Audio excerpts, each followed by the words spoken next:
नमस्कार, आपका स्वागत है। मित्रों, हम सभी को ये तो पता है कि युग 4 होते हैं, सतयुग, द्वापर युग, त्रेता युग और कलयुग। लेकिन ये बहुत ही कम लोगों को पता है इन 4 युगों में आपस में क्या समानताएं हैं और क्या असमानताएं हैं। इन सभी युगों के लोगों का रहन सहन, जीवन यापन, लोगों का व्यवहार, उनका चाल चलन, रूप रंग आदि सब कैसे होता था। तो आज हम आपको इस प्रस्तुति में ये सभी बातें बताएंगे। तो मित्रों, इन जानकारियों को मिस ना कीजिएगा और वीडियो को अंत तक देखते रहिएगा। मित्रों, जैसा कि हम सभी जानते हैं, वर्तमान में कलिकाल यानी कि कल युग चल रहा है। धार्मिक ग्रंथों के हिसाब से देखा जाए, कलयुग को लेकर कई ऐसी भविष्यवाणियां की गई है जिन पर विश्वास नहीं होता है। लेकिन हैरानी की बात तो यह है कि इनमें से कई भविष्यवाणियां सच्ची हो सकती हैं। और भगवान श्री कृष्ण ने भी जो भविष्यवाणियां की थी बिल्कुल सच साबित हो सकती हैं।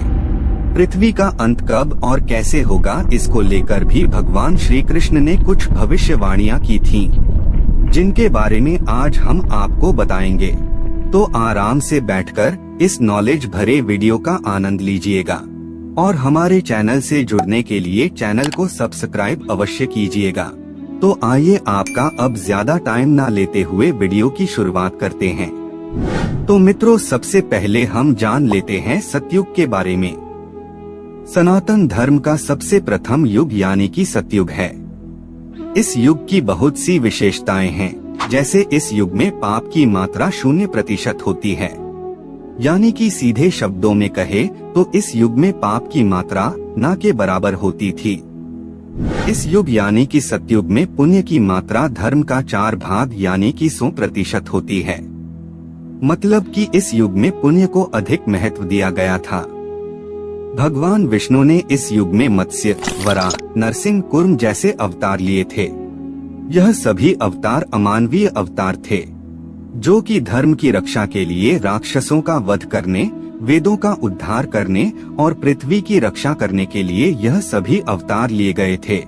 इस युग की मुद्रा रत्न की होती थी, जैसे हीरे, मोती, पन्ना, नीलम, पुखराज। सतयुग के बर्तन स्वर्ण धातु के बने होते थे और यह भी माना जाता है कि इस युग में मनुष्य की आयु 10 लाख वर्ष होती थी और उसकी लंबाई 32 फीट यानी कि 21 हाथ बराबर बताई गई है। इस संपूर्ण युग की आयु 17,28,000 साल होती है। इस युग में सत्य के 4 स्तंभ थे। सत्यवादी राजा हरिश्चंद्र भी इस युग में हुए थे, जिन्होंने सत्य की रक्षा के लिए खुद के परिवार का और अंत में खुद का भी बलिदान दे दिया था। जब सतयुग की आयु पूर्ण हुई तब आया त्रेता युग। चलिए इस युग के बारे में जानते हैं। सनातन धर्म का दूसरा युग यानी त्रेता युग है। इस युग में कालचक्र के अनुसार धर्म का 4 में से 1 स्तंभ नष्ट हो जाता है। इस युग में भगवान विष्णु ने वामन, परशुराम और अंतिम में श्री राम के अवतार लिए हैं। इन अवतारों को लेने का कारण था कि वामन के रूप में राजा बलि का उद्धार करना, परशुराम के रूप में धर्म पथ से भटके हुए दुष्ट क्षत्रियों का नाश करके सबको धर्म पथ पर लाना, श्री राम के रूप में रावण का संहार करके इस समस्त पृथ्वी पर से रावण का आतंक मुक्त करना। इस युग में मनुष्य की आयु 10,000 वर्ष रह गई थी और मनुष्यों की लंबाई घटकर 21 फीट तक रह गई थी, क्योंकि इस युग से पाप की मात्रा बढ़ने लगी थी। इस युग की मुद्रा स्वर्ण की होते थे और पात्र यानी कि बर्तन चांदी के होते थे और इस युग की आयु 12,96,000 होती है, जो समय अनुपात के अनुसार घट जाती है। अब बात करते हैं सनातन धर्म के तीसरे युग यानी द्वापर युग की। इस युग में धर्म के केवल 2 पैर बाकी रह गए थे। इस युग में मनुष्य की लंबाई लगभग 11 फीट थी यानी कि केवल 7 हाथ थी और पाप और पुण्य की मात्रा बराबर यानी कि 50-50% रह गए थे। इस युग में आधे मनुष्य पापी थे और आधे पुण्यात्मा थे। महाभारत का धर्म युद्ध भी इसी युग में हुआ था, जिसमें भगवान श्री कृष्ण ने धर्म की रक्षा के लिए पांडवों का साथ दिया था। उसके कुछ वर्षों बाद कलयुग की शुरुआत हो गई। अब बात करते हैं सनातन धर्म के चौथे युग यानी कलयुग की। वर्तमान काल यानी कलयुग की बात करें तो इस युग में धर्म का केवल एक ही पद रह गया है और इस युग में मनुष्य की औसत लंबाई लगभग 5.5 फुट यानी केवल 3.5 हाथ रह जाती है। इस युग में धर्म का 1/4 पद ही रह जाता है, अर्थात इस युग में पाप की मात्रा 75% होती है, जबकि पुण्य की मात्रा होती है केवल 25%। कलयुग के बारे में श्री कृष्ण कहते हैं, कलयुग वो युग होगा जिसमें स्त्रियों को केवल अपने रूपमती होने पर गर्व होगा। कलयुग में स्त्रियां गरीब पतियों को त्याग देंगी और अमीरों के पास चली जाएगी। उस समय केवल धनी पुरुष ही स्त्रियों का स्वामी होगा। पुरुषों के रूप चरित्र का कोई महत्व नहीं रह जाएगा। कलयुग में थोड़े से धन से ही मनुष्य में घमंड की भावना आ जाएगी। उस समय लोग आपकी धन प्रभुता और लोकप्रियता के कारण ही आपसे संबंध रखेंगे। सारा धन घर बनाने में ही समाप्त हो जाएगा।